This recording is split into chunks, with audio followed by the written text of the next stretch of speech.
सभी जन अपनी आंखों को बंद करें, अपने हाथों को स्वर्ग के पिता के लिए उठाएं। धन्यवाद धन्यवाद धन्यवाद धन्यवाद धन्यवाद धन्यवाद धन्यवाद धन्यवाद मेरे प्यारे प्रभु जी, धन्यवाद। आपसे विनती और प्रार्थना करते हैं प्रभु, आपकी मौजूदगी हमारे बीच में प्रभु जी। आज हर एक भाई और बहन जो आज यहाँ आए उन पर आपकी कृपा हो, आपकी दया हो, आपका प्रेम उनके ऊपर देव दीजिए और छुटकारा यहाँ पर उद्धार हो, शांति हो, चंगाई हो। आपका वचन कहता है जहाँ दो या दो से अधिक मेरे नाम से इकट्ठा होते हैं वहाँ उनके मध्य में मौजूद होता हूँ। आप ही की पवित्र और सामर्थ्य उपस्थिति को यहाँ मांगते हैं। अन्य सारी आत्माएं जो भी कार्यकारी होती है यीशु मसीह के नाम से, यीशु मसीह के लहू से मैं बांधता हूँ। And I command them right now, go away in the name of Jesus. प्रभु यीशु आपका लहू से हाथ धो दीजिए, लहू का बड़ा चारों लगा और पवित्र आत्मा जी आप आए, आप यहाँ कार्य करें। आप ही के अधिकार में इस कलीसिया को, इस सारी जगह को दे देते हैं। यीशु मसीह के नाम से आप ही मीटिंग में अगुवाई करें, आपकी आग यहाँ उतरने पाए।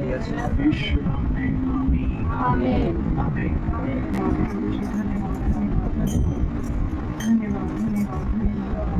हर एक जन परमेश्वर को अपने समीप खड़ा जानकर उसका धन्यवाद करना शुरू करें। हर एक जन उसका धन्यवाद करें क्योंकि वो हमारे निकट है और आज हमें आशीष देने को हमारे बीच में उतरा है। Thank you Jesus, thank you Jesus, thank you Jesus. धन्यवाद प्रभु यीशु, धन्यवाद प्रभु यीशु, धन्यवाद धन्यवाद धन्यवाद। सृष्टिकर्ता यीशु मेरे, युगों के प्रभु यीशु मेरे, सृष्टिकर्ता यीशु मेरे, युगों के प्रभु यीशु मेरे। ऊंचा है तेरा नाम, स्तुति पे विराजमान, चंगा करने वाला, राजाओं का राजा। आता हूँ तेरे चरणों में, पवित्र परमेश्वर तेरी आराधना करूं। सामर्थी परमेश्वर तेरी आराधना करूं, पवित्र परमेश्वर तेरी आराधना करूं। सामर्थी परमेश्वर तेरी वंदना करूं।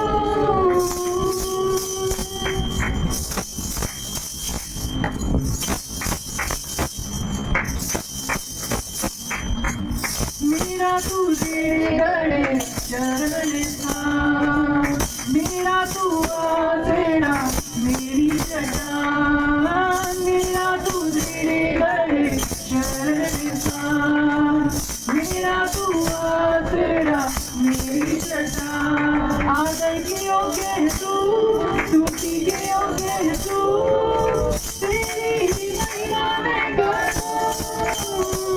आदर के योग्य है तू, स्तुति के योग्य है तू, तेरी ही महिमा मैं करूं। पवित्र परमेश्वर तेरी आराधना करूं, सामर्थी परमेश्वर तेरी वंदना करूं। पवित्र परमेश्वर तेरी आराधना करूं, सामर्थी परमेश्वर तेरी वंदना करूं।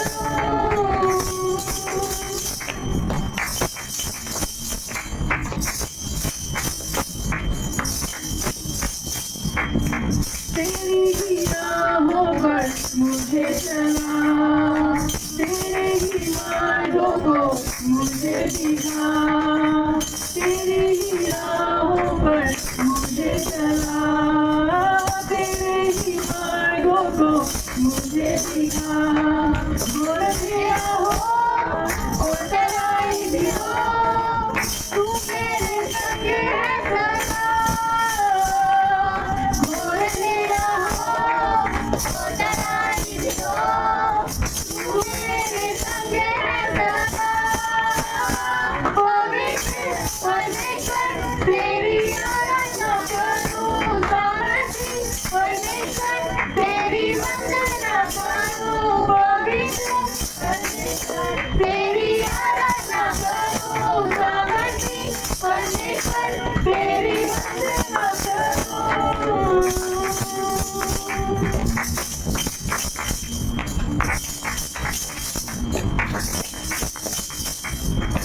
सारी सृष्टि पर तेरा अधिकार, तू राजा दिया जय प्रभु।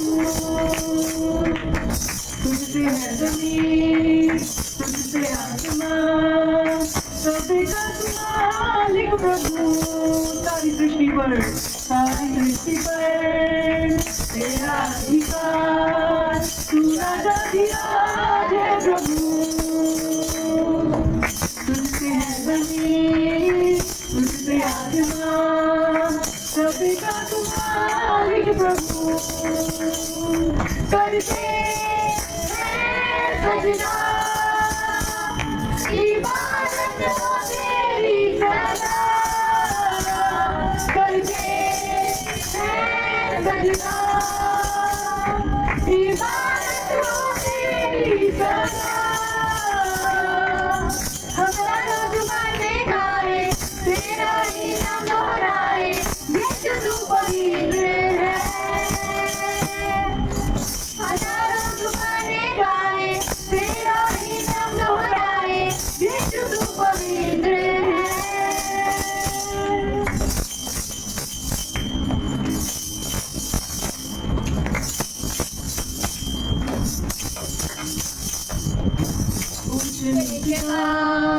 ना कोई बदलू तेरे राज में, तेरे राज में हर चीज का है स्वागत यहाँ।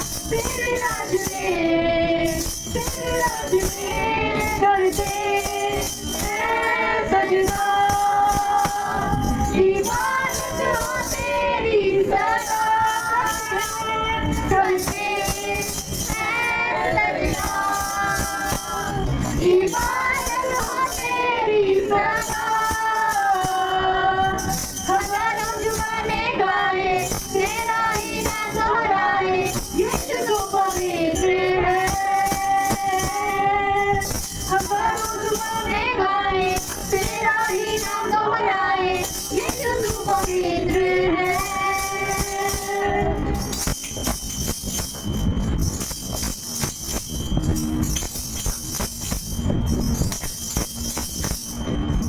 चाहो का चाहे तू खुदा, तेरा ना कोई मुकाबला, तेरा ही सत्य रहे सबसे ऊंचा। चाहो का चाहे तू खुदा, तेरा ना कोई मुकाबला, तेरा ही सत्य रहे सबसे ऊंचा। चाहो का चाहे तू खुदा, तेरा ना कोई मुकाबला, तेरा ही सत्य रहे सबसे ऊंचा। चाहो का चाहे तू खुदा, तेरा ना कोई मुकाबला, तेरा ही सत्य रहे सबसे ऊंचा। हजारों जुबाने गाए, तेरा ही नाम दोहराए, यीशु तू पवित्र है। हजारों जुबाने गाए, तेरा ही नाम दोहराए, यीशु तू पवित्र है। यीशु तू पवित्र है। सारी सृष्टि पर तेरा अधिकार, तू राजा दिया है प्रभु। तुझसे है जमीन, तुझसे आसमां, सभी का तुम्हारे प्रभु। करते हैं सजदा, इबादत हो तेरी सदा। करते हैं सजदा, इबादत हो तेरी सदा। हजारों जुबाने गाए, तेरा ही नाम दोहराए, यीशु तू पवित्र है। हजारों जुबाने गाए, तेरा ही नाम दोहराए, यीशु तू पवित्र है। हाँ, यीशु तू पवित्र है।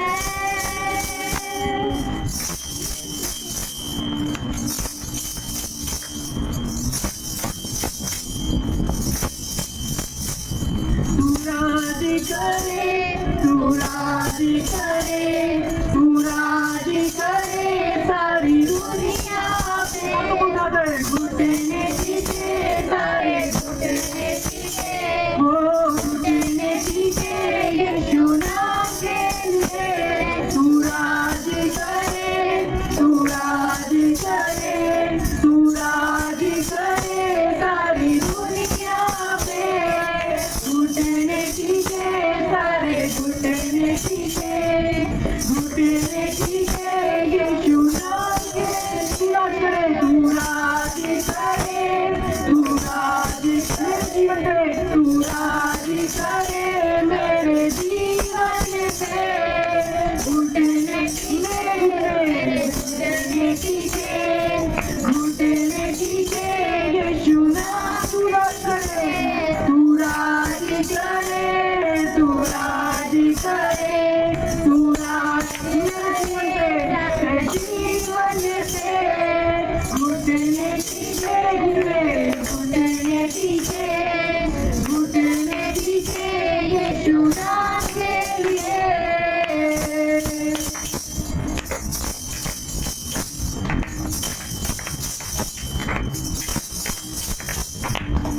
तूने दिया खाली अपने आप को, छोड़ी सारी महिमा।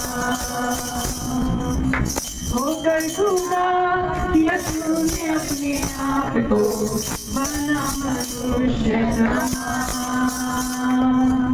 बन गया रात समान, मृत्यु सही मृत्यु क्रूसी, और हुआ सब देना। तू राज करे, तू राज करे, तू राज करे सारी दुनिया में। घुटने टिके सारे घुटने टिके, घुटने टिके यीशु नाम के लिए।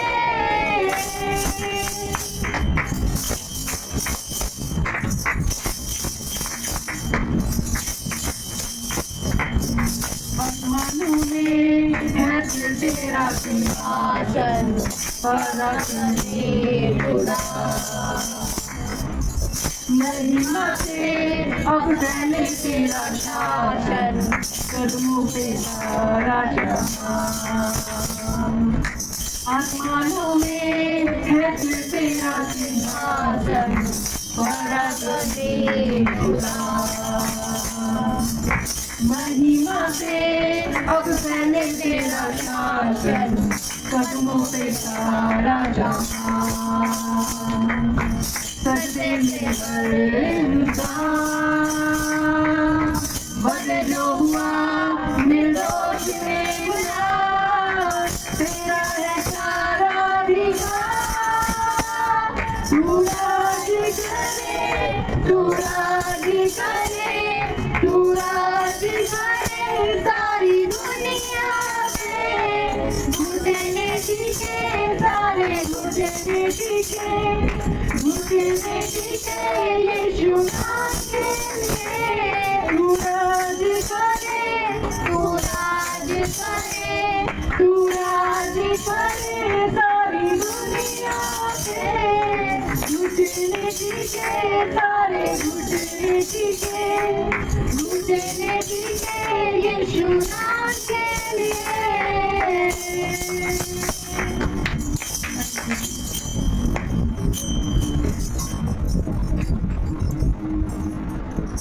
धन्यवाद पिता, धन्यवाद धन्यवाद धन्यवाद धन्यवाद धन्यवाद प्रभु जी। धन्यवाद पिता परमेश्वर, धन्यवाद धन्यवाद धन्यवाद प्रभु। ये नया जीवन आपने हमें दिया है पिता परमेश्वर, और आप ही इसके मालिक हैं पिता परमेश्वर। हम अपने आप को स्तुति रूपी बलिदान के रूप में आपको भावता हुआ बलिदान चढ़ाते हैं पिता परमेश्वर। इस जीवन में आप राज करने पाए पिता परमेश्वर, और इस जीवन के द्वारा केवल और केवल स्वर्ग के पिता की इच्छा पूरी होने पाए। हम अपने आप को सौंपते हैं पिता परमेश्वर, और कोई भी वस्तु कोई भी चीज हमें मसीह के प्रेम से अलग नहीं कर सकती प्रभु। हम विश्वास करते हैं पिता परमेश्वर। आपका धन्यवाद हो इस नए जीवन के लिए प्रभु जी। आप इसे हमारे सामने अनफोल्ड करें पिता परमेश्वर, अपने वचन के द्वारा पिता, अपनी भविष्यवाणी के द्वारा पिता। हम धन्यवाद करते हैं पिता आज की सभा के लिए।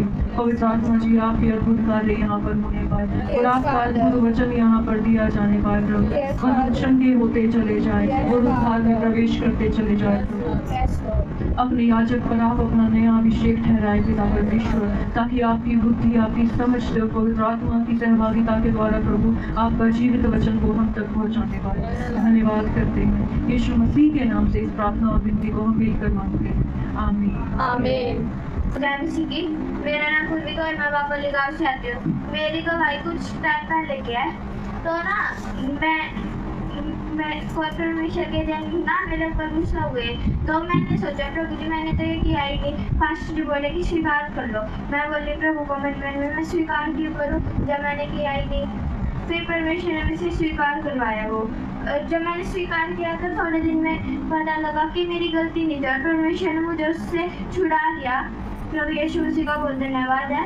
और मेरी एक और गवाही है। मैं ना प्रार्थना नहीं कर रही थी कुछ टाइम से, पर प्रभु ने मेरी मदद की। एक दिन ना मैं बैठ गई प्रार्थना करने के लिए और मैंने परमेश्वर को बोल रखा था कि प्रभु जी मैं आपके पीछे नहीं चलूंगी, मैं जिन व्यवस्था में हूँ या जैसी भी हूँ मैं वैसे ही रहूँगी। और उस दिन ना परमेश्वर ने ना मेरे अंदर से एक कुछ लाया परमेश्वर ने, और मैं परमेश्वर का आगे समर्पण किया मैंने कि परमेश्वर मैं आपसे आपके पीछे ही चलूंगी। प्रभु यीशु मसीह का बहुत धन्यवाद। प्रभु ने मुझसे समर्पण करवाया। यीशु मसीह का धन्यवाद। सभी को जय जैसे कि मेरा नाम हर्षा है, मैं बकोली गाँव से आती हूँ। और प्रभु यीशु मसीह का धन्यवाद। आज उसने बहुत बड़ी गवाही हमारे जीवन में दिखाई। आज प्रभु यीशु मसीह का धन्यवाद। कल क्या हुआ कि हमारे रिलेशन में एक नज़दीक के रिलेशन में हमारे भाई रहते और ऐसा हुआ कि उन्होंने फांसी लगा ली और उनके पास एक प्रभु वचन रहता है। उनका जो छोटा भाई है वो प्रभु में विश्वास करता है और उस टाइम पे वो बाहर बैठा था और जब उसने अंदर जाके कुंडी लगाई तो उससे लगा के कुछ गलत होने वाला, तो वो ऊपर गया। ऊपर वो दरवाजा टूटा नहीं, तो उसने प्रभु को पुकारा और क्या हुआ कि दरवाजा टूटा नहीं पर वो कुंडी खुल गई। और जैसे वो कुंडी खुली तो उसने वो फांसी लगा ली थी और उसके आधे शरीर की जान निकल चुकी थी। पर प्रभु यीशु मसीह का बहुत बहुत धन्यवाद। उसने अपने मन में प्रभु को पुकारा और जैसे हमें भी पता लगा उसने भी पास्टर जी से प्रार्थना करवाई, मैंने भी करवाई, मेरी देवरानी भी विश्वास करती है, उन्होंने भी पास्टर जी से प्रार्थना करवाई और हमने खुद भी प्रार्थना करी। और प्रभु यीशु मसीह का इतना बड़ा चमत्कार हुआ कि उनको शाम तक वो बिल्कुल ठीक हो चुके हैं। अब आज सुबह वो बात भी कर रहे हैं और कोई ऐसी कोई प्रॉब्लम नहीं है। मैं प्रभु यीशु मसीह का बहुत धन्यवाद करती हूँ कि उस भाई की जान बचाई और प्रभु ने अपना चमत्कार वहाँ दिखाया और प्रभु की बहुत बहुत महिमा हो। उसके जीवन को प्रभु अब इस्तेमाल करे, उसके जीवन में जो किया है। मैं प्रभु यीशु मसीह का बहुत धन्यवाद करती हूँ। नवाज जी का भी धन्यवाद करती हूँ और हर एक उलझन का जो हमारे पास रहते हैं और प्रभु की मदद होती है कि भी हम जब हमारे आसपास प्रभु के जन होते हैं तो हमें मदद मिलती है। प्रभु यीशु मसीह का धन्यवाद कि अपने जनों को हमारे पास रखने के लिए और उस भाई की जान बचाने के लिए प्रभु यीशु मसीह का बहुत बहुत धन्यवाद। और एक गवाही मेरी और है, मैं प्रभु यीशु मसीह का धन्यवाद करती हूँ कि अब हमें 20 साल मेरे हस्बैंड को जॉब करते हुए हो गए और हमारी जैसे शुरुआत से तो इच्छा नहीं थी क्योंकि हम इस काबिल भी नहीं थे कि हम अपनी एक स्कूटी में परदेश कर पाए, क्योंकि जब तक हम प्रभु यीशु मसीह में नहीं आए थे तब तक हम मेरे हस्बैंड नौकरी करते थे, सब कुछ था, पर हम इतनी भी हमारी औकात नहीं थी कि हम एक स्कूटी भी परदेश कर पाएँ, खरीद पाएँ। पर जब हम प्रभु यीशु मसीह में आए तो प्रभु ने हमारे थोड़ा थोड़ा हमारा लेवल बढ़ाया और सबसे पहले प्रभु यीशु मसीह ने हमें स्कूटी दिलवाई, बाइक दिलवाई। पर उस टाइम पे हमारा इतनी ही वो थी, इतनी कैपेसिटी पर पूरी करी कि हम किस्तों में उस चीज़ को ले पाए कि किस्तों में हमने ली, क्योंकि हमारा उस टाइम पे भी ऐसा नहीं था कि हम कैश भी स्कूटी परचेज कर पाए। पर अब जैसे जैसे हम प्रभु की आज्ञा मानते हैं, दान दशमांश देते हैं और दशमांश की जैसे जैसे हमने आज्ञा मानी प्रभु ने हमें बढ़ाया, हमें आशीषित करा और हमारी इनकम को भी बढ़ाया, मेरे हस्बैंड की सैलरी को बढ़ाया। और आज प्रभु यीशु मसीह का बहुत बहुत धन्यवाद है कि उन्होंने हमें इस लायक बनाया कि उन्होंने हमें गाड़ी की आशीष दी है। और ऐसा नहीं है कि आज मैं ये सोच रही थी कि प्रभु आज भी मुझे डर लगता है, क्योंकि वो 20 साल का जब हम संसार में देखते हैं कि हम अपने आप को इस काबिल नहीं समझते कि भाई हम गाड़ी खरीद पाएंगे, कैसे उसको मेंटेन कर पाएंगे। पर प्रभु यीशु मसीह का धन्यवाद हो कि उसने मेरी सोच के अनुसार नहीं, उसने अपने स्टैंडर्ड अपने लेवल के हिसाब से हमें गाड़ी की आशीष दी है। मैं प्रभु यीशु मसीह का बहुत बहुत धन्यवाद करती हूँ इन आशीषों के लिए। और मैं यही चाहती हूँ प्रभु इस गाड़ी को हमें प्रभु अपनी महिमा के लिए इस्तेमाल करें।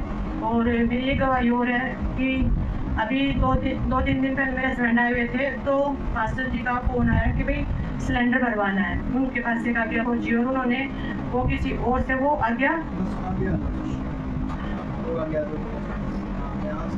तो उन्होंने क्या किया, पास्टर जी की प्रभु की आज्ञा समझ के और वो आज्ञा उन्होंने किसी से पूरी करवाई और सिलेंडर कलीसिया का सिलेंडर भरवा दिया।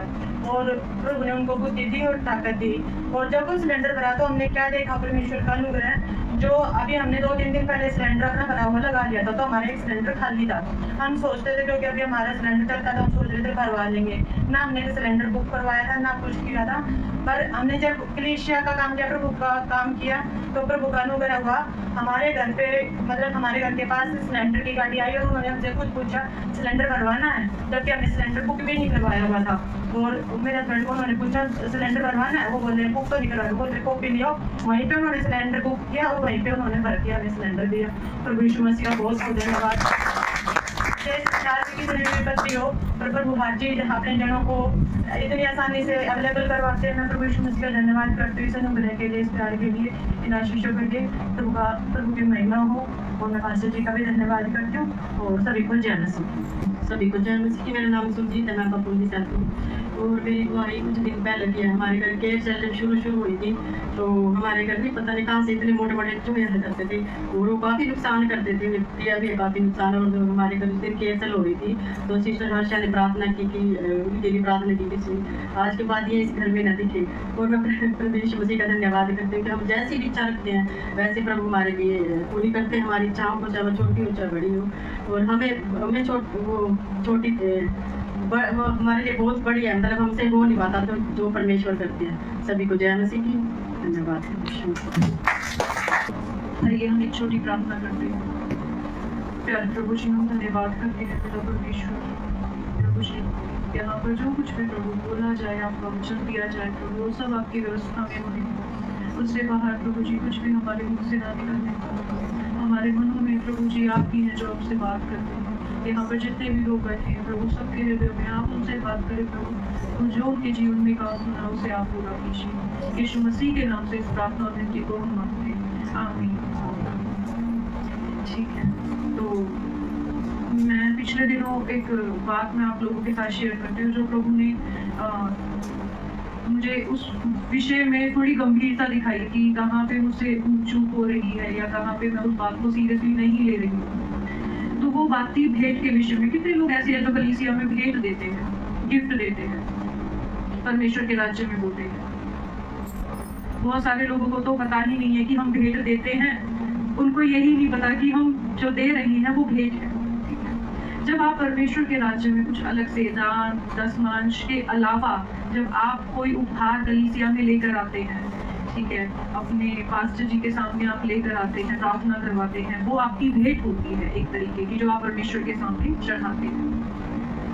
तो मेरे सामने जो बात आई, मैं जब दिल्ली में ही रहती थी, शादी से पहले की बात है, तब हमारी कलीसिया में ये वचन आया था कि जब कभी तू परमेश्वर के दास के पास आए, भविष्यवक्ता के पास आए, तो खाली हाथ ना आना, भेंट लेकर आना। उस समय पे हमें ये शिक्षा दी गई थी और उसी समय से मैंने इसको फॉलो करना शुरू किया था। तो कई बार क्या होता था कि मैं जब कोई भेंट देती थी तो ऐसा होता था मेरी भेंट वापस मेरे पास आ जाती थी, वो ग्रहण नहीं होती थी। तो शुरू में तो मुझे लगा, मुझे समझ ही नहीं आई ये क्या बात है कि मेरी भेंट ग्रहण क्यों नहीं हो रही। मुझे अभी भी याद है एक बार क्या हुआ कि मेरा कोई काम बन गया था और मैंने पास्टर जी को बोला कि पास्टर जी मैं कुछ पैसे भेज रही हूँ, आप प्लीज अपने लिए कोई अच्छा सा लंच ऑर्डर कर लीजिएगा।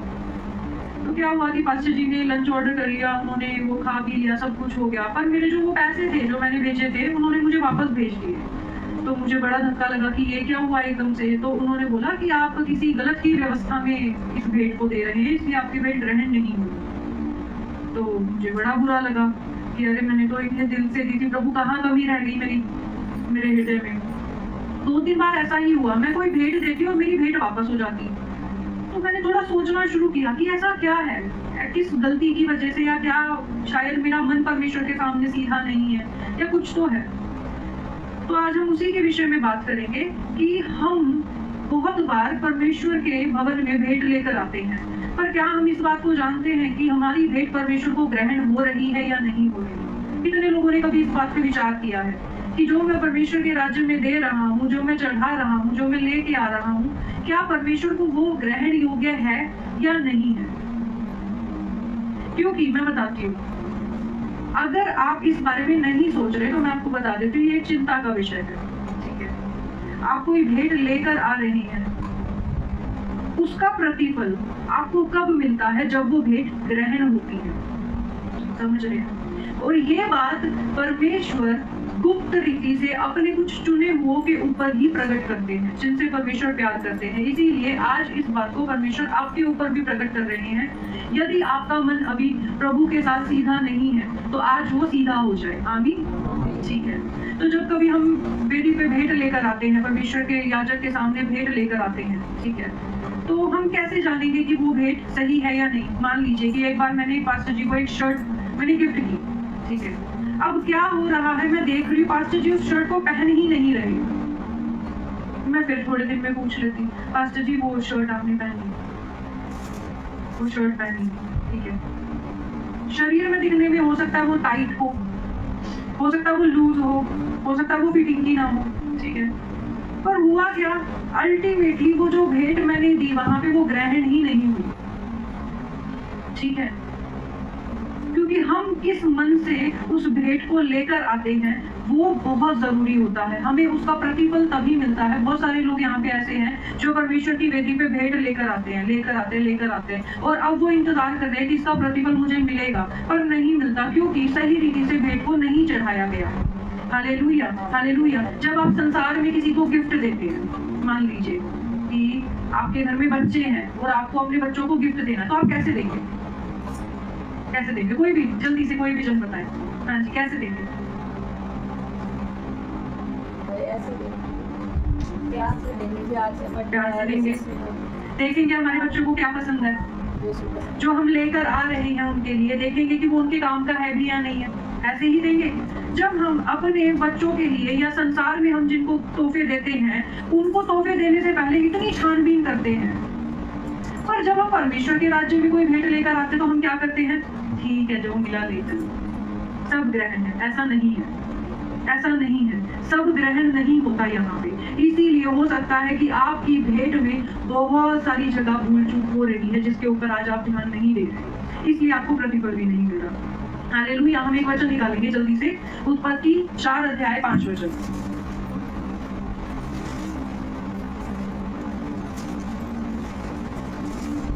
जल्दी जल्दी निकालेंगे, उत्पत्ति 4 अध्याय 5 वचन, मैं पढ़ती हूँ। परंतु कैन और उसकी भेंट को उसने ग्रहण ना किया, तब कैन अति क्रोधित हुआ और उसके मुंह पर उदासी छा गई। यहाँ पे 2 भाई थे और दोनों भाई परमेश्वर के सामने भेंट लेकर आए, और क्या हुआ? एक की भेंट को परमेश्वर ने ग्रहण किया और दूसरे की भेंट को परमेश्वर ने ग्रहण ना किया।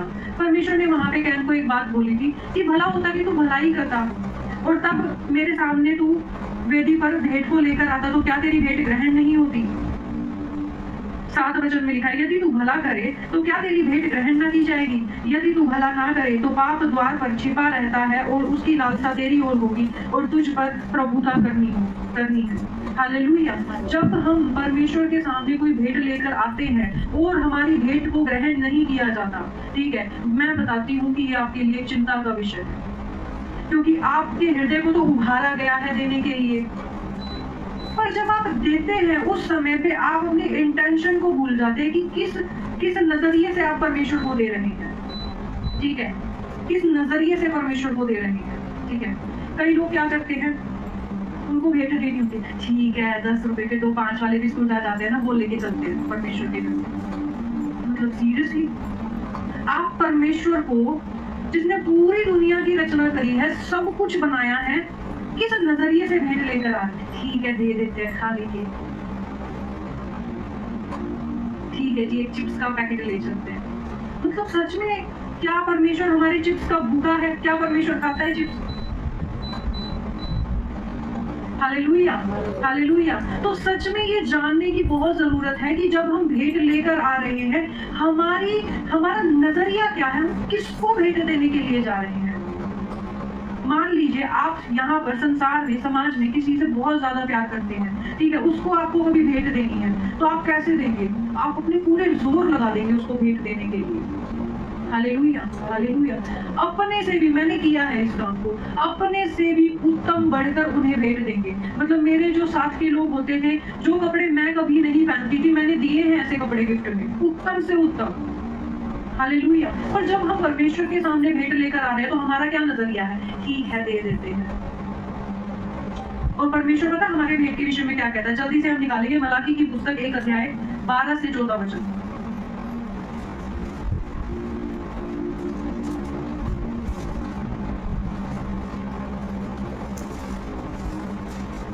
मलाकी 1 अध्याय 12 से 14 वचन।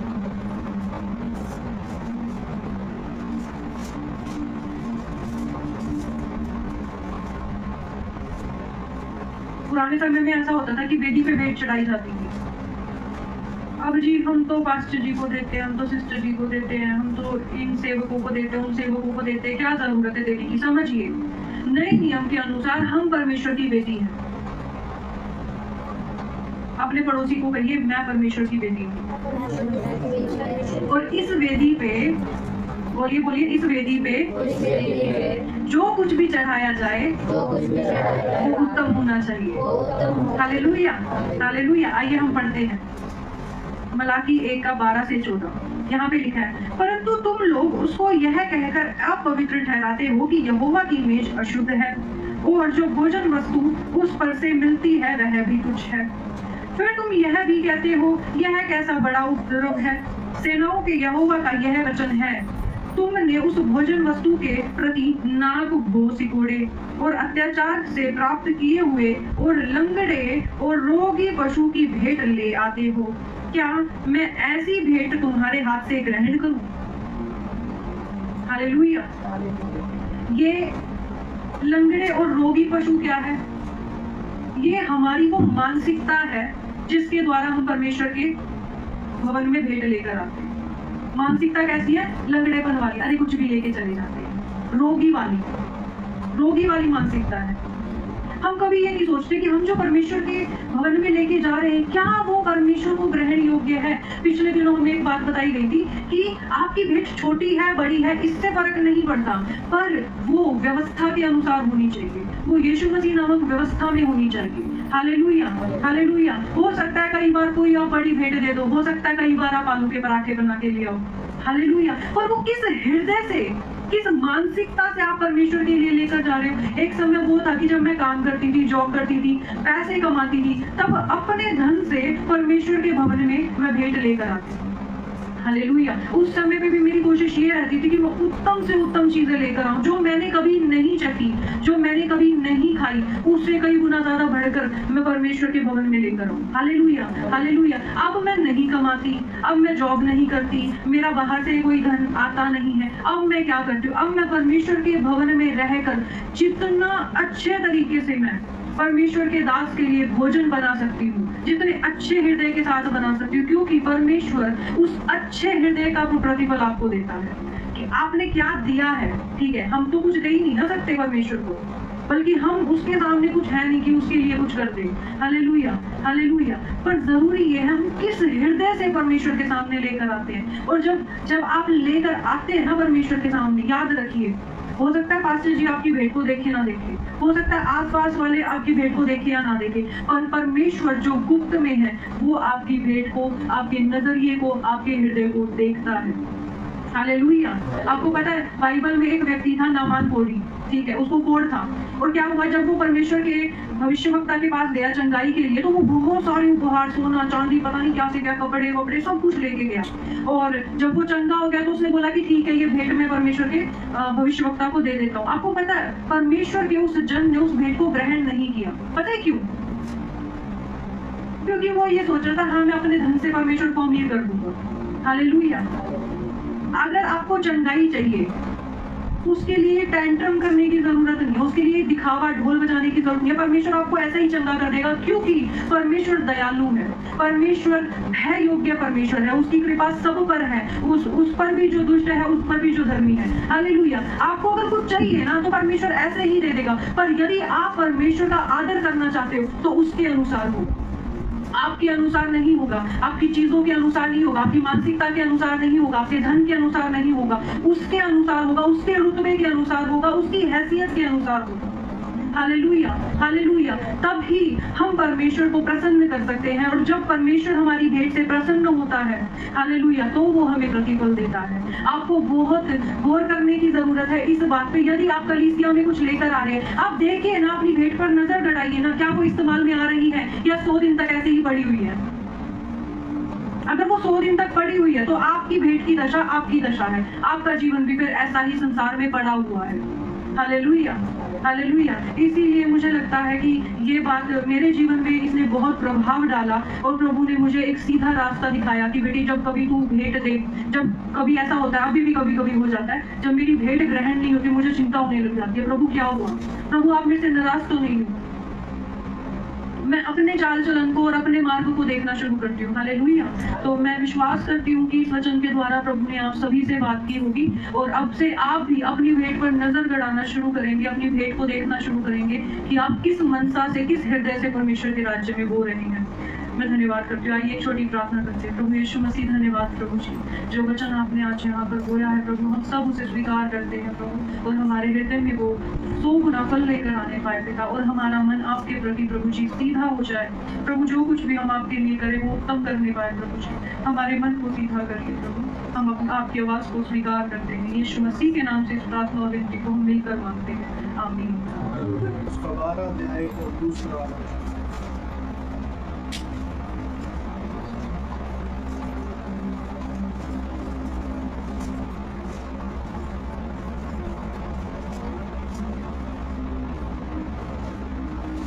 मनुष्य से तो यहोवा प्रसन्न होता है, परंतु बुरी युक्ति करने वाले को वह दोषी ठहराता है।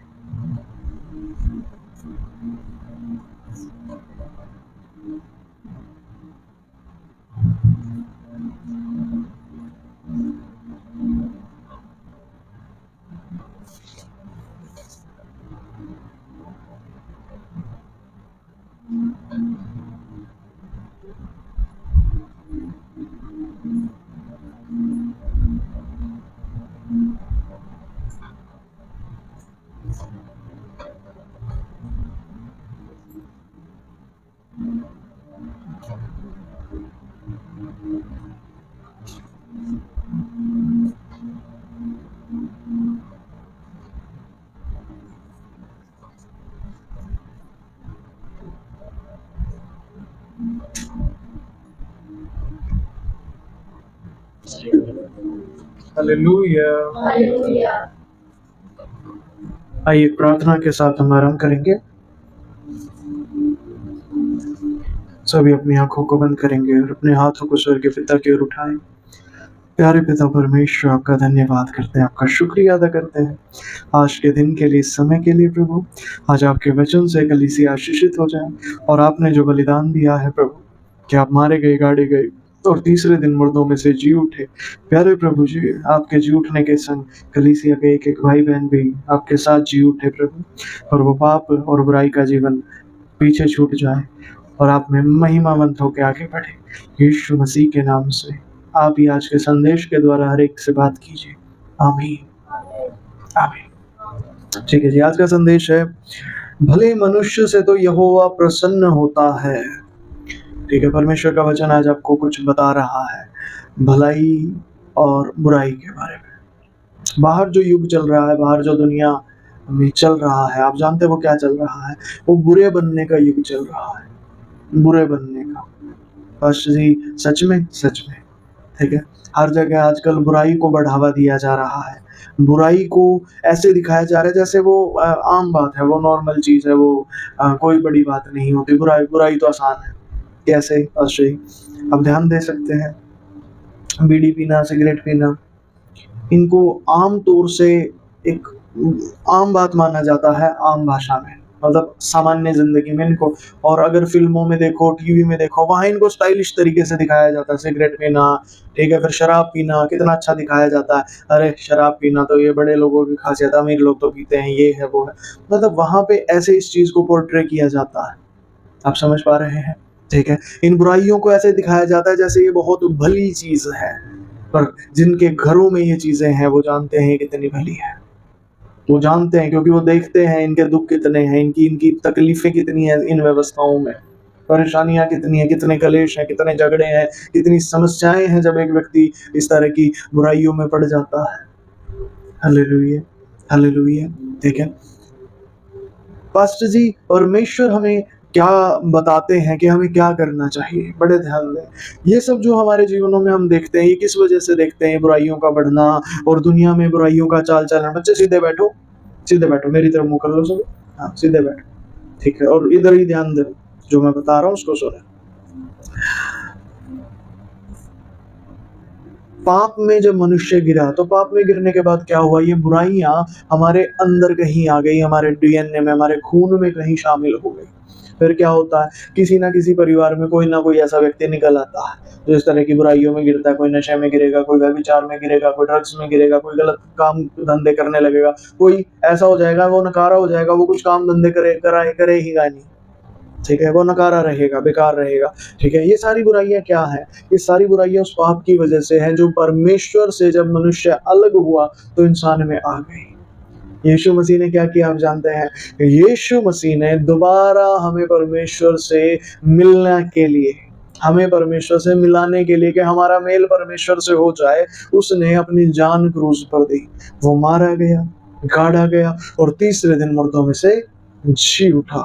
और उसने कहा कि जैसे मैं जीवित हूं, जो कोई मुझ पर विश्वास करेगा वो भी जीवित रहेगा। आमीन, आमीन। पर अब जीवित कैसे रहे? मनुष्य को तो आता ही नहीं है, मनुष्य को तो पता ही नहीं है कि चलते कैसे हैं जीवन में, क्योंकि उसे तो मृत्यु में चलना आता है। पश्चिम मृत्यु में चलने का मतलब, जब आदम ने पाप किया तो उसकी व्यवस्था बदल गई। वो पहले जीवन की व्यवस्था में रहता था, उसके बाद जब उसने पाप किया, परमेश्वर से अलग हुआ, वो मृत्यु की व्यवस्था में आ गया। समझ आ रहा है?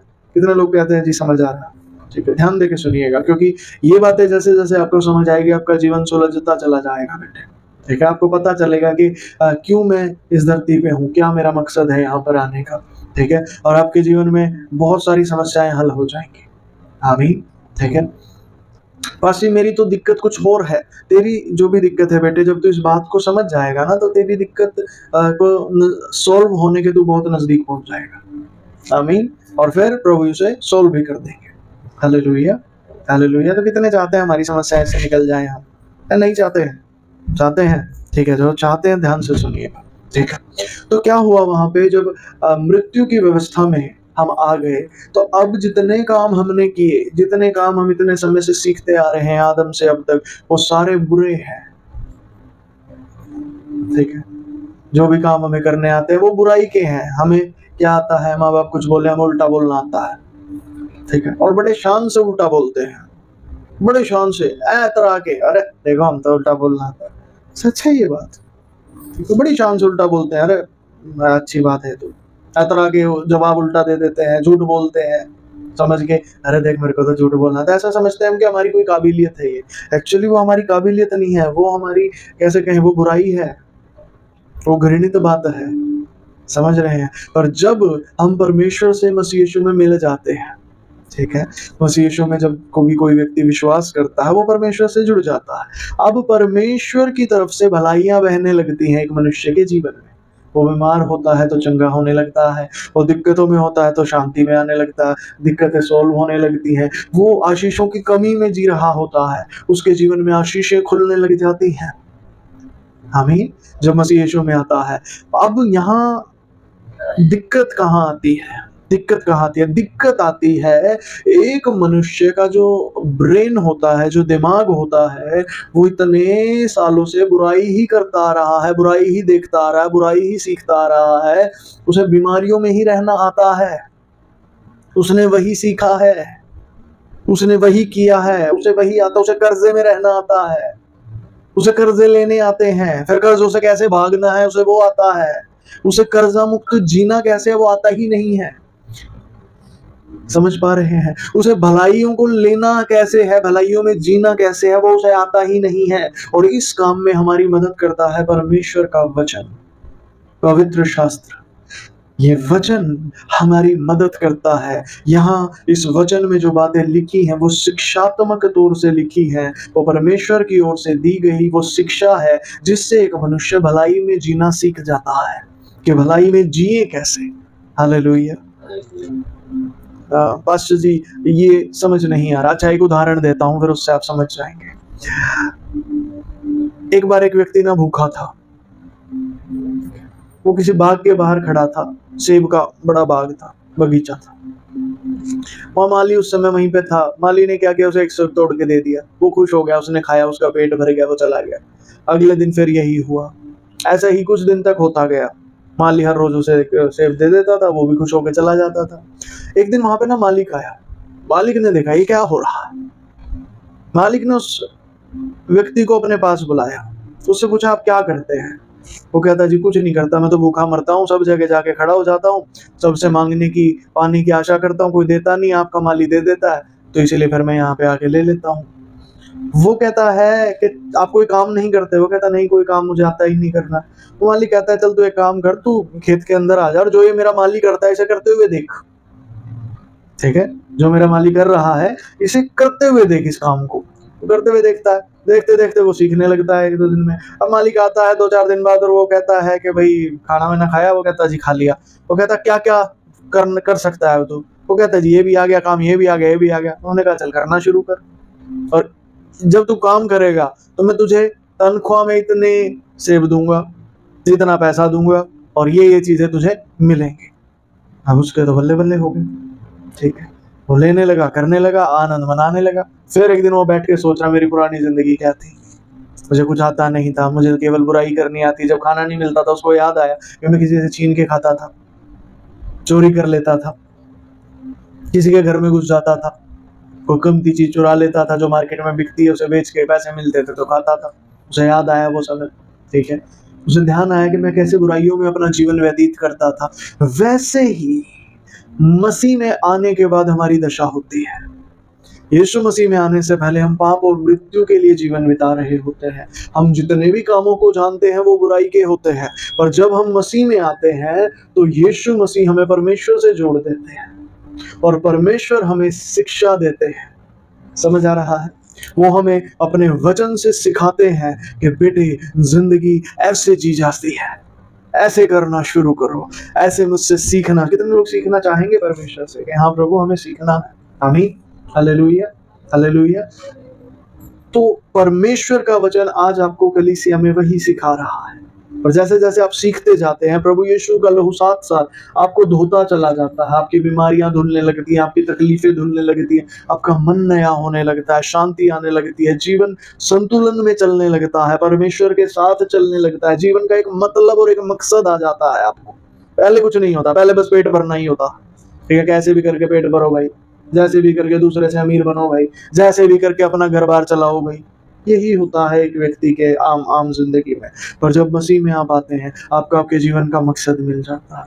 आपका जीवन अब व्यर्थ नहीं रहता, बेकार नहीं रहता। कई बहनें यहाँ बैठी हैं, जनरली लोग बहनों को ना जो घर में काम करती हैं उनको बेकार समझते हैं, कहते हैं कुछ नहीं, इनको तो ये क्या कर सकते हैं।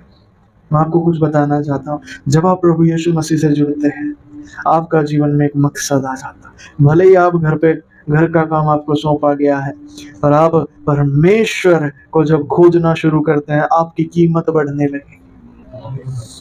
आमीन।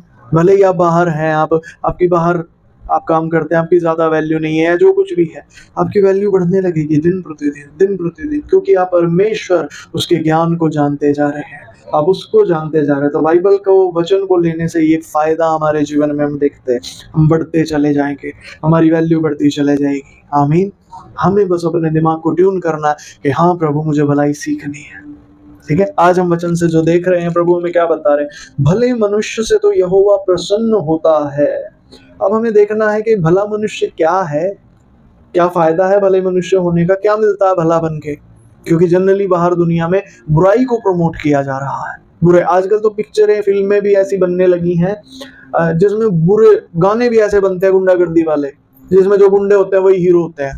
पिक्चरें भी ऐसी बनने लगी हैं, जो विलेन है आजकल पुरानी पिक्चरों में जो बुरे काम करता था उसको विलेन बोलते थे, बुरा आदमी गुंडा कहते थे। आजकल तो वो विलेन ही हीरो होते हैं पिक्चरों में, गुंडों की ही पिक्चरें होती हैं, वही वहां पे हीरो होते हैं, वही सब कुछ कर रहे होते हैं, बुरे काम भी वही करेंगे और फिर हीरो भी वही होंगे। ठीक है, बाहर ऐसा ही चल रहा है। जितने भी बड़े बड़े हमारे लोग हम चारों तरफ देखते हैं, धनवान लोग, ये सारे बुरे कामों के जरिए पैसा कमाते हैं, फिर हम भी उनके जैसे होने की सोचते हैं। परंतु वचन हमें क्या कहता है, परमेश्वर हमें कहाँ जो जीवन की शिक्षा है वो हमें क्या कहती है, हमें आज वो जानना है। निकालेंगे जल्दी जल्दी मेरे साथ, आज बहुत सारे वचन हमें देखने हैं, निकालते चले जाएं। नीति वचन 13 का 22, जल्दी से पढ़ते भी चले जाएं, जल्दी जल्दी। भला मनुष्य अपनी नाती पोतों के लिए संपत्ति छोड़ जाता है, परंतु पापी की संपत्ति धर्मी के लिए रखी जाती है। आमीन। नियम को जान लीजिए, शैतान इन नियमों को आपसे छिपाना चाहता है, वो आपकी आंखों पर बस एक पर्दा डाल के रखना चाहता है। वो चाहता है कभी आप सच्चाई को जाने ही ना, आपको सच्चाई पता ही ना हो। इसीलिए उसने चारों तरफ ये गुंडागर्दी के गाने बना दिए हैं, गुंडागर्दी की पिक्चरें बना दी हैं, गुंडागर्दी के स्टाइल दिखा दिए हैं। उल्टे काम करने को स्टाइलिश समझा जाता है, आप समझ रहे हैं? उल्टे काम करने को स्टाइलिश समझा जाएगा। घर पे आपके बड़े कुछ कह रहे हैं, ठीक है, बच्चों कह रहे हैं भाई एक गिलास पानी दो, मम्मी मेरे से नहीं होता, सारे दिन काम करवाते रहता हूँ। तो इस बात को ना इतना तरह के कहेंगे बच्चे, और दूसरों के सामने तो और ज्यादा तरह के कहेंगे जैसे बहुत अच्छी बात है। अरे बच्चों को ये पता ही नहीं है कि उनकी इंसल्ट हो रही है, उनकी बेइज्जती हो रही है, कि वो इतनी भी उनको सेंस नहीं है कि माता पिता का आदर किया जाता है, माता पिता को उल्टा नहीं बोला जाता, तो उन्हें सेंस ही नहीं है। वो अपनी नॉनसेंस दिखाने में लगे पड़े हैं। क्यों? माहौल ऐसा बना दिया गया है। और परमेश्वर चाहते हैं कि आप सच को जानें। कितने लोग जानना चाहते हैं सच्चाई क्या है? हालेलुया। मैं कहता हूं आप सत्य को जानिए, सत्य आपको स्वतंत्र करेगा। फिर उन बच्चों के जीवन में क्या आता है पता है? बीमारियां आती हैं, परेशानियां आती हैं, गड़बड़ियां आती हैं, वो चीजों को संभाल नहीं पाते, वो कामों को कर नहीं पाते, और उनको समझ भी नहीं आता ये क्यों हो रहा है। जानते क्यों हो रहा है? क्योंकि परमेश्वर न्याय करता रहता है, वो देखता रहता है। ठीक है जी, यहाँ देखिए क्या लिखा है कि भला मनुष्य अपने नाती पोतों के लिए संपत्ति छोड़ जाता है। भला मनुष्य क्या करता है? संपत्ति छोड़ भी जाता है। वो सिर्फ कमाएगा नहीं, और छोड़ के भी जाएगा, बहुत संपत्ति उसके पास होगी। परंतु पापी की संपत्ति धर्मी के लिए रखी जाती है। ऐसा नहीं है पापी को संपत्ति नहीं मिलेगी, मिलेगी, पर उसके अपने लोग नहीं खाएंगे, वो किसी को फायदा नहीं देगा। उसकी संपत्ति को किसके लिए रखी जाती है? धर्मी के लिए रखी जाती है। आमीन। अगला वचन निकाले 14 का 14, यही है इसी पेज पर। जिसका मन ईश्वर की ओर से हट जाता है वह अपनी चाल चलन का फल भोगता है। देखिए, जिसका मन ईश्वर की ओर से हट जाता है वो अपने चाल चलन का फल भोगता है। दुनिया में कहते हैं ना भाई अपने कर्मों का फल भुगतना तो पड़ेगा। आप जानते किसको भुगतना पड़ता है वो फल? जिसका मन ईश्वर की ओर से हट जाता है, जिसका मन ईश्वर की ओर लगा है, ईश्वर उसके कदमों को निर्धारित करता है, वो उसके पैरों को संभालता है कि वो बुराई की तरफ ना जाए। समझ पा रहे हैं मेरी बात को? Hallelujah, hallelujah. ईश्वर आपके कदमों को, मनुष्य चलता तो है परंतु यहोवा ही उसके पैरों को स्थिर करता है। आपके कदमों को प्रभु स्थिर करते हैं जब आपका मन उनकी बातों पे लगा, उनकी शिक्षाओं पे आपके कान लगे हैं। ध्यान दे आगे। परंतु भला मनुष्य, पढ़े, परंतु भला मनुष्य आप ही आप संतुष्ट होता है। भला मनुष्य क्या होता है? आप ही आप संतुष्ट होता है। हम बहुत सी चीजों को देखते हैं, हम शांति नहीं पाते, हमें संतुष्टि नहीं मिलती, बेचैन रहते हैं हम। ठीक है भाई बहन, सभी के साथ ऐसा होता है, बेचैनी आपके अंदर रहेगी। ठीक है, अब आपको शांति नहीं मिलती, आपको संतुष्टि नहीं मिलती। जानते क्यों? क्योंकि भला मनुष्य है आप ही आप संतुष्ट रहता है। आपको क्या लगता रहता है? बस ये काम हो जाए मेरा, इसके बाद सब ठीक हो जाएगा, बस ये काम बन जाए मेरा, बस बच्चों की शादी हो जाए, बस ये दिक्कत दूर हो जाए, वो दिक्कत दूर हो जाए। नहीं, ये संतुष्टि नहीं बेटे, ये बेचैनी है। आपको लगता है वो काम होने पर संतुष्टि मिलेगी, नहीं मिलेगी, आपको नहीं मिलेगी। पास्टर जी काम तो हो जाने दो, क्या पता वो काम तेरी व्यवस्था में ना हो, तो पूरी जिंदगी वो बात तुझे अशांत रहे। पास्टर फिर संतुष्टि कैसे मिलेगी? ध्यान दे, भला मनुष्य आप ही आप संतुष्ट होता है। वो अपने, उसको किसी काम की जरूरत नहीं है संतुष्टि पाने के लिए, उसे परमेश्वर संतुष्टि दे देते हैं। क्यों? क्योंकि वो भला है।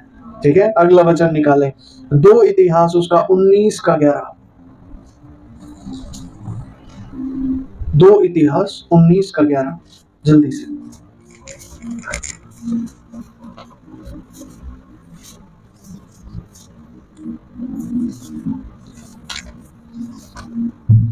और देखो यहोवा के विषय के सब मुकदमों में तो तो मरियम महायाजक और राजा के विषय के सब मुकदमों में यहूदा के घराने का प्रधान इश्माइल का पुत्र जब्बात तुम्हारे ऊपर अधिकारी है, और ये भी तुम्हारे सामने सरदारों का काम करेंगे। इसलिए हियाव बांधकर काम करो, और भले मनुष्य के साथ यहोवा रहेगा। अभी आखिरी पद ध्यान दीजिए, क्या लिखा है? भले मनुष्य के साथ यहोवा रहेगा। यहोवा रहेगा। यहोवा कौन है? परमेश्वर है। समझ आ रहा है? परमेश्वर जो है वो भले मनुष्य के साथ सदैव रहेगा भाई। क्यों? ताकि उसे हर विपत्ति से बचा सके। आमीन। यदि आप भलाई करते हैं, आप भलाई को चुनते हैं अपने जीवन में कि हाँ मुझे भलाई करनी है, मुझे भला बनना, तो परमेश्वर बेटे आपके साथ आ जाएंगे, आपको हर विपत्ति से वो बचाएंगे। विपत्तियां तो आएंगी पर परमेश्वर खड़े होंगे, उनको बचा लेंगे, आपको कुछ होने नहीं देंगे, कोई दिक्कत नहीं होने देंगे, कोई गड़बड़ नहीं होने देंगे। समझ आ रहा है? वो आपके साथ हमेशा रहेंगे, आपको गाइडेंस देने के लिए हमेशा रहेंगे। आपको किस मार्ग पे क्या करना है, आपको निर्णय लेने में परमेश्वर आपकी मदद करेंगे। हालेलुया। चाहते हैं परमेश्वर की मदद, या ये चाहते हैं कि शैतान आपको लूटता रहे कदम कदम पे, बेवकूफ बना बना के? तो परमेश्वर कहाँ रहता है? भले मनुष्य के साथ रहता है। हालेलुया। अगला वचन निकालेंगे। और एक और भी बात होती है, जो शत्रु हमसे छिपा के रखता है। जो लोग बुराई पे घमंड करते हैं, हम लोग अब संसार में देखते हैं तो हम भी वैसे ही बनने की कोशिश करते हैं, जैसे संसार में लोग हैं वैसे ही हम भी बनने की कोशिश करते हैं। ठीक है, ये हमारा स्वभाव है, ये आम स्वभाव है, क्योंकि हमें भलाई पता ही नहीं है। भले मनुष्य को पता है, लोग भी भला ही समझते हैं।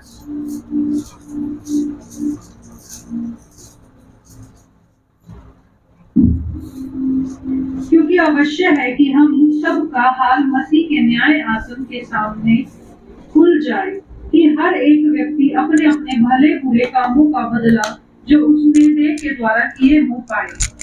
ध्यान दें, परमेश्वर के न्याय आसन के सामने, मसीह के न्याय आसन के सामने एक दिन हमें खड़ा होना होगा, और वहां हमारे हर काम का चिट्ठा खोल दिया जाएगा, ताकि अपने कामों के अनुसार हम न्याय पाए। जो बुरे करेगा उसके साथ बुराई ही की जाएगी।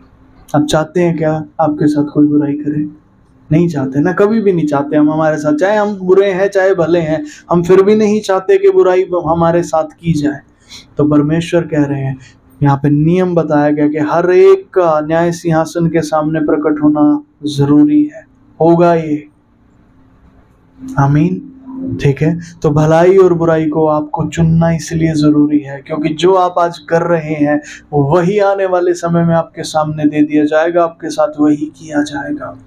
निकालें इफिसियों 2:10। इफिसियों की पत्री। क्योंकि हम उसके बनाए हुए हैं और मसीह यीशु में उस भले कामों के लिए सृजे गए हैं, जिन्हें परमेश्वर ने पहले से ही हमारे करने के लिए तैयार किया। हम उन भले कामों के लिए सृजे गए हैं जिन्हें परमेश्वर ने पहले ही से हमारे करने के लिए तैयार किया है। शैतान हमें क्या दिखाता है? अरे तू तो बुरा है,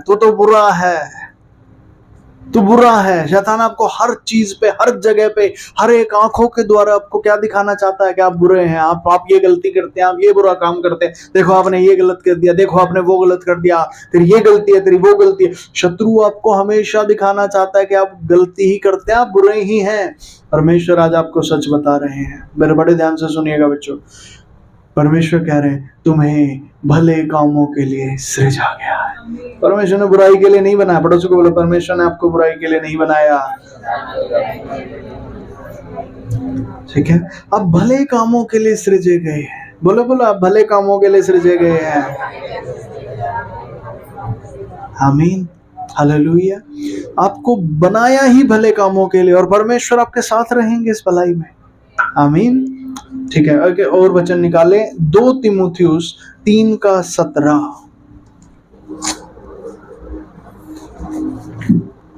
ताकि परमेश्वर का जन सिद्ध बने और हर एक भले काम के लिए तत्पर हो। हालेलुया।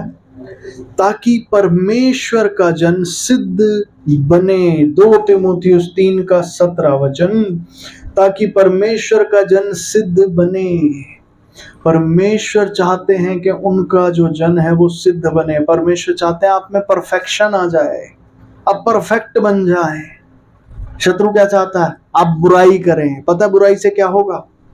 आप कभी भी परफेक्ट नहीं बन पाएंगे। आपको दिखाता है अरे परफेक्ट तो तू है ही नहीं, तू तो बुराई है, चल बुराई ही कर ले। नहीं, आपको भलाई के लिए सिरजा गया है और परमेश्वर चाहते हैं आप परफेक्ट बने। आपको मां में से कितनों को लगता है जो काम परमेश्वर चाहते हैं वो नहीं होता? परमेश्वर कोई काम करना चाहे और वो ना हो, ये हो सकता है? वो जो काम करना चाहते हैं वो होगा ना? पक्का पता है ना? पक्का विश्वास है सभी को? तो परमेश्वर चाहते हैं कि आप सिद्ध बने, तो आप पक्का बनेंगे। आमीन। भलाई को जब आप चुनेंगे, बुराई में सिद्धता नहीं आती। बुराई करप्शन है बेटे। जैसे लोहे में जो जंग लग जाता है उसको क्या कहते हैं? कोरोजन। समझ रहे हैं? वो खत्म करता है उस लोहे को। वैसे ही बुराई भी मनुष्य के लिए जंग जैसा है। वो मनुष्य को खत्म करता जाता, उसे सिद्ध नहीं बनाता, परफेक्ट नहीं बनाता, उसे खराब करता है। करप्शन है वो उसके लिए। समझ रहे हैं? क्योंकि उसे भलाई के लिए सृजा है। तो उसमें जब भलाई वो करेगा तभी वो भलाई के काम आएगा, तभी वो सिद्ध होगा। और परमेश्वर चाहते हैं कि उसका जन सिद्ध बने और हर भले काम के लिए तत्पर हो जाए। मतलब जब भी कोई भलाई सामने परमेश्वर ने रखी है, आप उसके लिए तत्पर हो, रेडी टू डू दैट। भलाई करने के लिए आप तत्पर हो, भलाई करने में आपको कोई समस्या ना हो। Hallelujah, hallelujah. कितने लोग चाहते हैं कि ऐसा प्रभु ऐसा अनुग्रह दे दे हमें, तो हम भलाई के लिए ना हमेशा तत्पर हो जाए। आमीन। आज आपको प्रभु दे देगा। आप अपने हृदय को खोलिए, वो दे देगा आज आपको। आमीन। ठीक है जी। अब इसका रिजल्ट क्या होगा? भलाई का रिजल्ट क्या है जी? इसे क्या फायदा होता है जी? भलाई करने से क्या मिलता क्या है? निकालिए जल्दी से गलातियों की पत्री उसका 6 अध्याय और 9 वचन।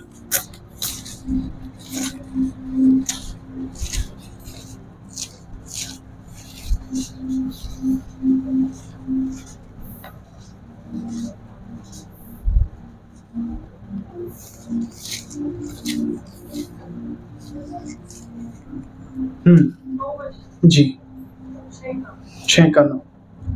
हे स्वामियों, तुम भी नहीं, गलातियों 6 का 9।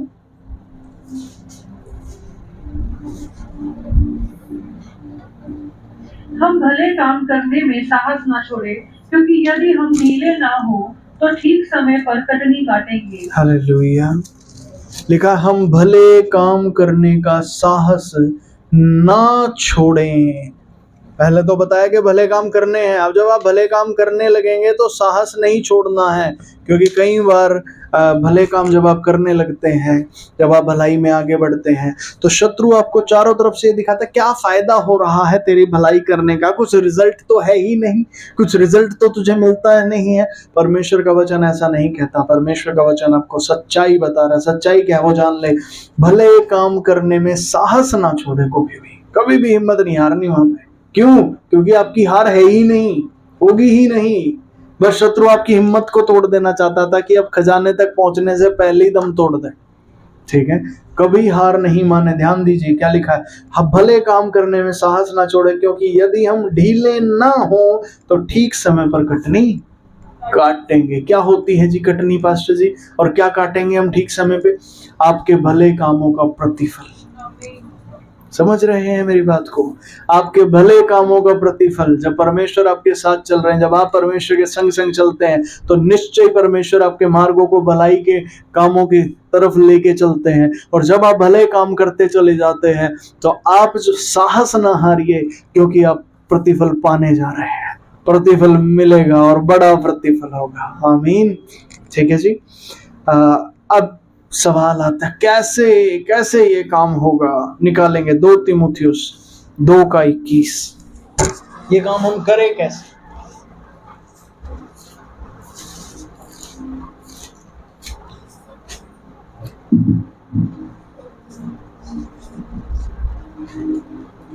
यदि कोई अपने आप को इनसे शुद्ध करेगा तो वह आदर का बर्तन और पवित्र ठहरेगा और स्वामी के काम आएगा और हर भले काम के लिए तैयार होगा। आमीन।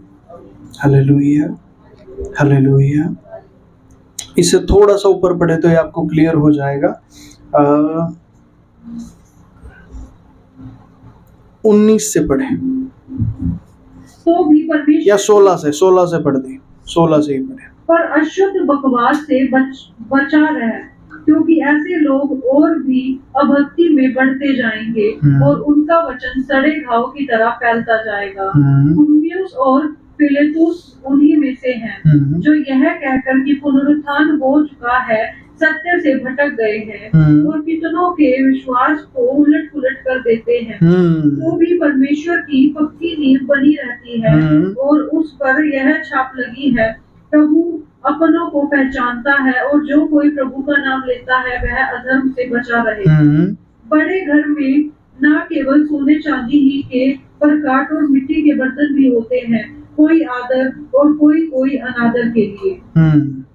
यदि कोई अपने आप को इनसे शुद्ध करेगा, किससे शुद्ध करने की बात हो रही है? अशुद्ध बकवाद से। जो अशुद्ध बकवाद है, अशुद्ध बकवाद क्या होती है पास्टर जी? अशुद्ध बकवास होती है परमेश्वर के बारे में गलत शलत बोलना, परमेश्वर के लोगों के बारे में उल्टा सीधा बोलना, परमेश्वर की कलीसिया के बारे में गलत बातें करना। नहीं पास्टर जी, सच में ऐसा गलत काम करते हैं वो लोग जो परमेश्वर के हैं, वो भी गलत काम करते हैं? नहीं, समझ मेरी बात, ये शैतान का, शत्रु का चाल है। शत्रु तुझे उनके कामों को ऐसे दिखाता है, इस नजरिए से दिखाता है कि वो गलत हैं। एक्चुअली वो गलत नहीं होते हैं, तुझे बस नजरिया, परमेश्वर का नजरिया पकड़ने की जरूरत है। हालेलुया, हालेलुया, समझ आ रहा है मेरी बात? हालेलुया। पिछले दिनों इस तरह की शैतानी बातें सामने आई थी, हालांकि हमारे बारे में नहीं थी, बाहरी दुनिया में मैंने सुनने को ले देखी थी। वो क्या, कुछ लोगों ने ये कहना शुरू किया, ये लोग अपने घरों में तो काम नहीं करते हैं, आश्रमों में जाकर सेवा करते हैं, इसका क्या फायदा? अपने घर में काम करना चाहिए, ये करना चाहिए, वो करना चाहिए, बाहर जाके क्यों कर रहे हैं? ये शैतानी बात है। ठीक है जी, पूरी रीति से इससे बच के रहे। कलीसिया में भी आए तो नहीं आने देना। फिर कुछ लोग कहते थे, अरे आप जब कभी धार्मिक स्थानों में जाओ ना, या किसी के पास जाओ तो ना पैसे मत चढ़ाओ, खाने पीने की चीजें ले जाओ, ये कर दो, वो कर दो, पैसे मत दो। शैतानी बात है, इसमें ना पढ़े लगती अच्छी है नहीं, घृणित है। अगर तू पैसे का भाग परमेश्वर से छिपाएगा तो मतलब क्या है? तू पैसे से परमेश्वर से ज्यादा प्यार करता है, तेरा प्यार पैसे से है, तो परमेश्वर से प्रेम नहीं करता। तुझे अपने धन का भी, ऐसा नहीं कि जी फिर धन ही चढ़ाना है, क्यों ये कोई बात है? धन भी चढ़ा, खाने की वस्तु भी चढ़ा, पीने की भी चढ़ा, पहनने की भी चढ़ा, हर चीज जो तेरे परमेश्वर ने तुझे आशीष करके दी है, उसका पहला भाग तू परमेश्वर के भवन में लेकर आ। भलाई कर, भलाई करना सीख, हर चीज से परमेश्वर का आदर कर, क्योंकि हर चीज दी ना उसने तुझे। ना तो सिर्फ पैसा दिया, ना तो सिर्फ खाने की चीजें दी, ना तो सिर्फ पहनने की चीजें दी, तो अपनी हर चीज के द्वारा उसका आदर कर। Hallelujah, hallelujah. ठीक है, अशुद्ध बकवाद से बचा रहे, इसको कहते हैं अशुद्ध बकवाद, उठपटांग की बातें, उठपटांग की बातें, इनमें कभी कोई ना फंसे। हालेलुया। ध्यान दें, 14 वचन से अगर पढ़ें तो यहाँ क्या लिखा, पढ़ दीजिए एक बार, बस बता के मैं पूरा करूंगा। इन बातों की सुधि उन्हें दिला और प्रभु के सामने चिता दे कि शब्दों पर तर्क वितर्क ना किया करे, जिनसे कुछ लाभ नहीं होता, वरन सुनने वाले बिगड़ जाते हैं। अपने आप को परमेश्वर का ग्रहण योग्य और ऐसा काम करने वाला ठहराने का प्रयत्न कर जो लज्जित होने ना पाए और जो सत्य के वचन को ठीक रीति से काम में लाता हो। आमीन। फालतू की बकवाद में नहीं पड़ना है कभी भी, ये निरी बकवाद है। समझ आ रहा है? ये निरी बकवाद है। ठीक है, कोई आपके पास आता, अरे कलीसिया के उस भाई ने, उस बहन ने ना ये कर दिया, वहां तो ऐसा है, वो तो ऐसा करता है, सुनो ही ना, कान बंद करो। सामने वाले कोई मुंह बंद करवा उसको तो करवा दे, भाई चुप हो जा। कलीसिया के परमेश्वर के किसी जन के बारे में बुरी बात मैं नहीं सुनूंगा, ना मैं सुनूंगा, ना मैं करूंगा, ना मैं अपने मन में भी आने दूंगा। क्यों? पता है, जानते क्या शैतान ऐसी बातें क्यों आपके सामने लाता है? क्यों? वो चाहता है कि आपका विनाश हो जाए। पास्टर जी इससे विनाश क्या होगा? सुनने में तो मजा आता है, उस टाइम पे वो दिखा रहा है, आपको मजा आता है, सजा भी उतरेगी। क्यों? आप किसी और के सेवक के बारे में कुछ कह रहे हैं, वो आपसे बदला नहीं लेगा? आपके घर में आके आपके बच्चों को कोई पीट जाए, आप उसके घर नहीं जाएंगे लड़ने के लिए? मेरे बच्चों को कैसे कुछ कह गया? आप जब परमेश्वर के बच्चों के बारे में कुछ कहेंगे, परमेश्वर नहीं आएगा लड़ने? वो आएगा, और निश्चय आएगा, वो पलटा लेगा। Hallelujah, hallelujah. समझ आ रहा है? ठीक है, इसीलिए कभी नहीं परमेश्वर का भय मानिए बेटे, उसके किसी भी जन के बारे में कभी नहीं बोले, शांत रहें, सुने भी नहीं। कोई कहेगा जी मैं बोलता नहीं, सुनता हूं बस, सुनना भी नहीं, क्योंकि वो सुना हुआ कहीं तेरे अंदर चला जाएगा। परमेश्वर के किसी पुत्र की बुराई तेरे अंदर है, परमेश्वर तो अंदर से तक भी पलटे लेता है, वो सिर्फ बाहर से बाहर की चीजों को थोड़ी देखता है, हृदय को भी जांचने वाला परमेश्वर है। सुने भी नहीं बेटे, उठ के चले जाए, संगति को छोड़ दे अगर कोई आपकी बात ना माने, कोई अगर बुरी बातें कहे परमेश्वर के जन के बारे में तो नहीं। Hallelujah, hallelujah. पास्टर जी एक सवाल आ रहा है, अगर कोई परमेश्वर का जन ही किसी दूसरे परमेश्वर के जन के बारे में बुरा कहे तो क्या करे? ऑर्डर देखिए, जगह देखिए, किसे अधिकार है करेक्ट करने का। अगर एक विश्वासी और पास्टर के बीच में बात हो रही है तो आप किसको चुनेंगे? क्योंकि पास्टर को अधिकार है विश्वासी को करेक्ट करने का।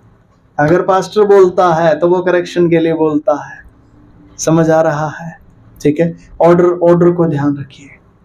अब ऑर्डर जो गॉडली ऑर्डर परमेश्वर ने हमें दिया, परम प्रधान परमेश्वर का याजक, परम प्रधान परमेश्वर के सेवक, फिर विश्वासी, फिर सांसारिक लोग, फिर कौन आएगा?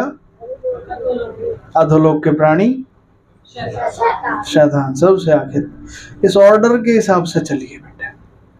आमीन। समझ आ रहा है कि नहीं आ रहा? क्योंकि ऑर्डर के अकॉर्डिंग परमेश्वर अथॉरिटी देता है, अधिकार देता है। हालेलुया। यहाँ भी बाइबल में भी लिखा हुआ है, ध्यान दीजिए 17 वचन में, उनका वचन सड़े घाव की तरह फैलता जाएगा, हुमिनयुस और फिलेतुस उन्हीं में से है। यहाँ भी जो पास्टर इसे लिख रहे हैं वो बता रहे हैं, वो पॉइंट आउट कर रहे हैं कुछ लोगों की तरफ, क्योंकि वो गड़बड़ी कर रहे हैं। क्यों? उनको अधिकार है। जिसे अधिकार नहीं है वो जब बोलता है तो बुराई गिनी जाती है, जिसे अधिकार है जब वो बोलता है तो बुराई नहीं, वो करेक्शन होती है, वो सुधार होता है। हालेलुया। समझ आ रहा है? कितने लोग कहते हैं जी समझ आया है, और कैसे इस चीज से बचना है वो भी समझ आया है। बुराई से बचने का तरीका समझ आया है कैसे? अशुद्ध बकवाद से बचा रहा है, उससे बच, भलाई को चुन और शुद्ध बकवाद, क्योंकि बकवाद से ही शुरू होती हैं चीजें। जब आप कोई बुरी बात की चर्चा सुनते हो तभी उसके बाद कहीं आपके अंदर उस बुरे काम को करने का हियाव आता है। यदि आप सुन ही नहीं रहे बेटे, हियाव भी नहीं आएगा तेरे अंदर बुरे काम को करने का, और तू बुराई से बचा रहेगा। आमीन, हालेलुया। ना सुनना ना बुरा बोलना, करना तो है ही नहीं। आमीन, हालेलुया, हालेलुया। आइए हम सब प्रभु के सामने चलते हैं। क्या सभी लोग तैयार हैं? तैयार हैं शुद्ध होने के लिए? हालेलुया। और खुशखबरी क्या है? जब आप आज बुराई से मन फिराएंगे, जब आप आज बुराई को त्याग देंगे अपने अंदर, उस बुराई की वजह से जो चीजें आपके जीवन में आई हैं वो तुरंत हट जाएंगी।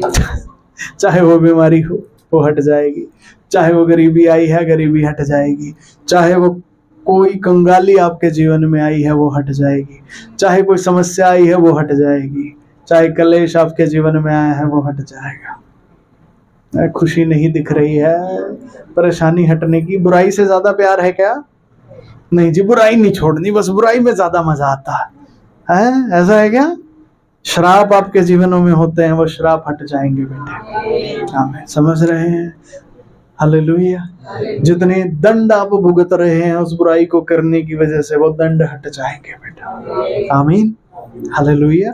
ठीक है जी, सच्चे हृदय से प्रभु के पास आए, अपने आंखों को बंद करें, अपने पवित्र हाथों को परमेश्वर के लिए उठाएं, उसका धन्यवाद करना शुरू करें। हर एक जन उसका धन्यवाद करे कि वो अपने वचन से हमें शिक्षा देता है, उसका धन्यवाद करे कि वो हमें सिखाता है, उसका धन्यवाद करे कि वो हमसे प्रेम करता है और हमारी कमजोरियों में भी वो हमारा बल बन जाता है। वो अपने ज्ञान के द्वारा अपनी ज्योति हमें देता है कि हम अंधकार से छूट जाए। उसका धन्यवाद करें, उसका धन्यवाद करें। ओ साबरी ब्रुवस्ता कथंदनमा तलियुर्वतकत्रुवष्टिखंदनबलहि थिकलबरबिष्ठु कस्थान मोरस्थंदरणबरबलिहि तल्लकी रकोत्रो वालह रकष्ठो वंदनबलहा तो रिम्मननिन कोष्टिकलबरबोस्थरबंदनबलहि तो रोवस्थल भोष्टिखंदनबलहि। प्यारे प्रभु जी, आपका धन्यवाद करता हूँ आज के वचन के लिए। प्रभु जी, आपका वचन को मैं ग्रहण करता हूँ प्रभु, कलीसिया के लिए, हर एक जन के लिए स्वीकार करता हूँ। हर एक जन स्वीकार करे परमेश्वर के वचन को, जो चाहता है कि उसके जीवन में प्रभु काम करे, वो स्वीकार करे प्रभु के वचन को, क्योंकि ये वचन आपके हृदय को शुद्ध करेगा। प्रभु जी, आपके वचन को स्वीकार करते हैं। ओह धन्यवाद प्रभु, धन्यवाद। सारी बुराई, सारी अशुद्धता जिसमें भी अब तक हम पड़े हुए थे प्रभु, हमें क्षमा करें और छुटकारा दे मेरे प्यारे प्रभु। आपके लहू से अपनी कलीसिया को धो दें प्रभु, एक एक भाई और बहन को धो दीजिए प्रभु, और छुटकारे यहाँ पर होने पाए। सब शैतानी बंधन टूट जाए, सारी शैतानी ताकतें जो बुराई करने के लिए तत्पर रखती है, बुराइयों में तो उलझा कर रखती हैं, बुराई ही करने के लिए आगे बढ़ाती हैं, बुराई की तरफ ही ध्यान लगाती हैं, वो सब यीशु मसीह के नाम से, यीशु मसीह के लहू से बंध जाए। धन्यवाद। किसी एक जन की नहीं, यहाँ मौजूद हर एक जन की सारी शैतानी चीजें बंद है। And I command every spirit working for bad, working for evil in their lives, go away in the name of Jesus Christ. दोबारा यहाँ वापस नहीं आना। सारी बीमारियां जो इसके कारण पड़ी हैं प्रभु यीशु अपने लहू से धो दीजिए, वो बीमारियां हट जाएं यीशु के नाम से। वो कलेश, वो पुराना कलेश, वो पुराना झगड़ा, वो पुराना असंयम, वो पुराना अविश्वास, पति पत्नी के बीच का कलेश, वो हट जाए आज यीशु मसीह के नाम से। यीशु मसीह के नाम से भाई बहन के बीच का वो दरार वो मिट जाए यीशु मसीह के नाम से। ओ माता पिता और बच्चों के बीच का अविश्वास मिट जाए आज यीशु मसीह के नाम से।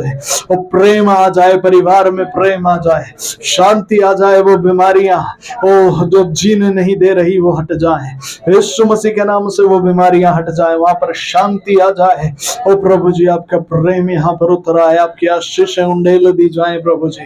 वो मन शांत हो जाए, वो पुरानी टेंशन जो दिमाग में बनी हुई है, वो जो जीने नहीं देती, शांत नहीं रहने देती, विश्राम नहीं पाने देती, वो सब हट जाओ यीशु मसीह के नाम से। ओ प्रभु जी धन्यवाद, थैंक यू लॉर्ड। आपकी पवित्र अग्नि इस जगह में उतरे प्रभु, और वो अभिषेक करे, वो अभिषेक करे। एक एक जन आपकी आग से आज भर जाए, आपकी आग यहाँ पर उतरे प्रभु जी, आपकी आग उतराए मेरे प्यारे प्रभु जी, आपकी आग उतराए, आपकी आग शुद्ध करे, पवित्र करे मेरे प्यारे प्रभु जी। कृपया अपनी पवित्र अग्नि दे दे, अपने पवित्र आत्मा से अभिषेक करे।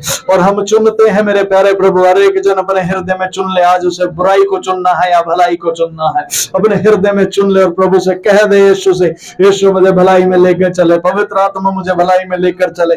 मैं भलाई को चुनता हूँ, मैं आपको चुनता हूँ प्रभु। मैं चाहता हूँ आप मेरे संग संग रहे और आप मुझे लेकर चले सत्य के मार्ग में। धन्यवाद प्रभु।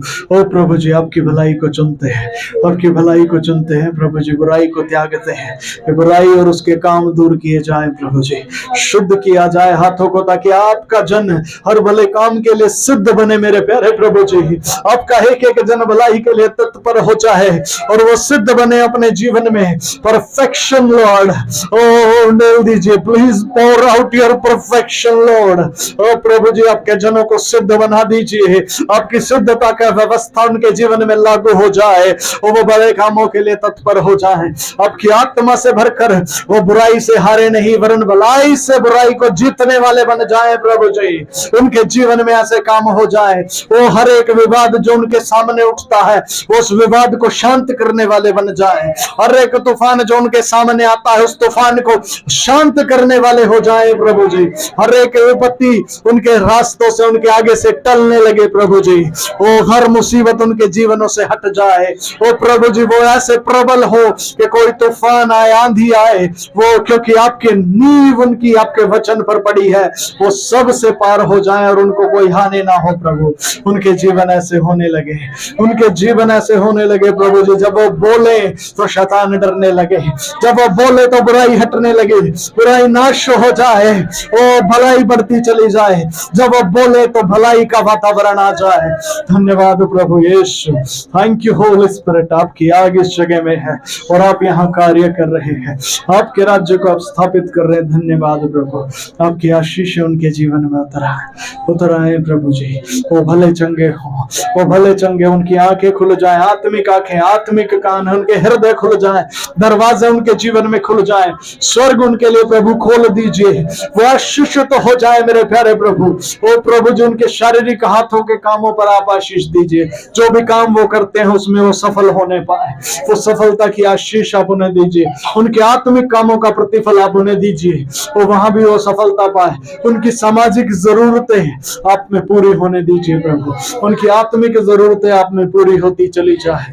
ओ प्रभु जी, उनकी भावनात्मक जरूरतों को आप पूरा कर दीजिए आपकी आशीष से, और वो अनुग्रह प्रभु जी उन्हें दे दीजिए कि उनके पास हमेशा भले काम करने के लिए हो प्रभु। जिस चीज की आवश्यकता वो उनके पास हो और वो भले कामों में तत्पर हो जाए।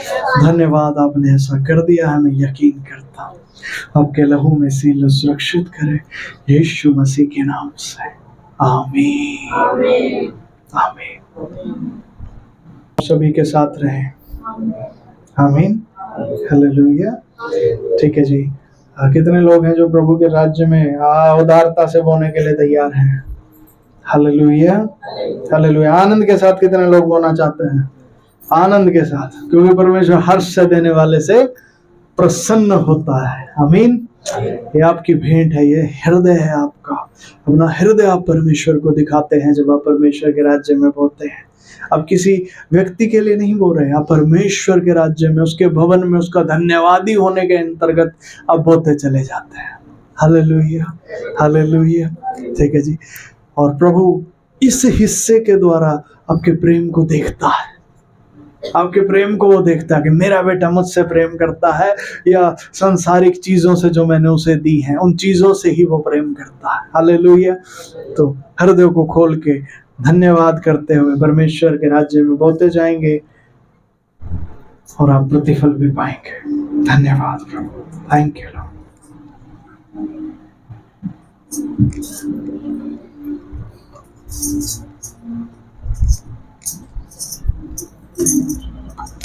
आनंदित आनंदित आनंदित हो, यीशु मसीह में आनंदित हो। आनंदित आनंदित आनंदित हो, यीशु मसीह में आनंदित हो।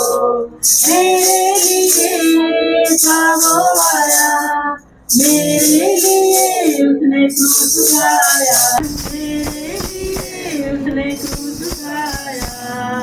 आनंदित आनंदित आनंदित हो, यीशु मसीह में आनंदित हो। आनंदित आनंदित हो, यीशु मसीह में आनंदित हो। ऐ मेरे मन तो आनंदित हो, ऐ मेरे तन तो आनंदित हो। ऐ मेरे मन तो आनंदित हो, ऐ मेरे तन तो आनंदित हो। आनंदित आनंदित आनंदित हो, यीशु मसीह में आनंदित हो। आनंदित आनंदित आनंदित हो, यीशु मसीह में आनंदित हो। मेरे लिए था वो आया,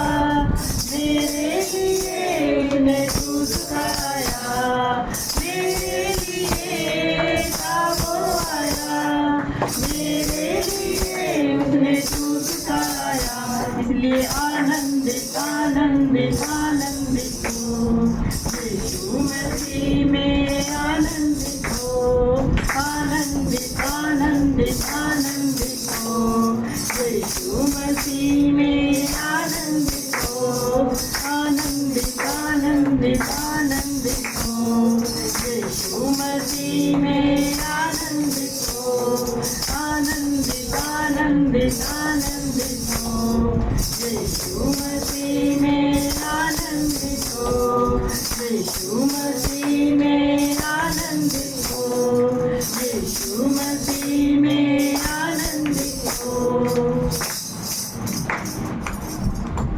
धन्यवाद प्रभु यीशु मसीह, धन्यवाद पिता परमेश्वर। प्रभु जो आप हमें सामर्थ्य देते हैं पिता परमेश्वर, इस बीज को इकट्ठा करने के लिए और उसे आपके राज्य में बोने के लिए प्रभु हम आपका धन्यवाद करते हैं। प्रभु जो कुछ भी हमारे पास है वो सब आप ही का दिया हुआ है प्रभु जी। और प्रभु जो हम धन्यवाद करते हैं कि आप हमें अवसर देते हैं कि हम आपके राज्य में बो पाए और फिर से बहुत आयत की फसल को हम काट सके प्रभु। हम धन्यवाद करते हैं आपके वचन के लिए जो हमारे जीवन में जीवित है पिता परमेश्वर और कार्य करता है प्रभु। जिस किसी ने आज आपके राज्य में बोया है प्रभु, उसको 60 गुना 100 गुना प्रतिफल प्रभु जी आप उसे देने जा रहे हैं। हम विश्वास करते हैं, धन्यवाद करते हैं प्रभु। और जो कोई नहीं बो पाया प्रभु जी, उसके हाथों में भी आप सामर्थ्य दीजिए, उसके हाथों के कामों पर आप उसे प्रतिफल दीजिए प्रभु। आप बीज दीजिए प्रभु और सीधा मन दीजिए प्रभु, ताकि वो आपके राज्य में बो पाए। धन्यवाद करते हैं प्रभु और उत्तम प्रतिफलों को प्रभु जी काटने पाए। और आपके घर में भी प्रभु जी किसी भी भोजन वस्तु की कभी कोई कमी घटी ना रहने पाए, उस पर भी आपकी अपरंपार आशीष और वर्षा होने पाए। यीशु मसीह के नाम से सारी प्रार्थना और विनती को मानते हैं। आमीन।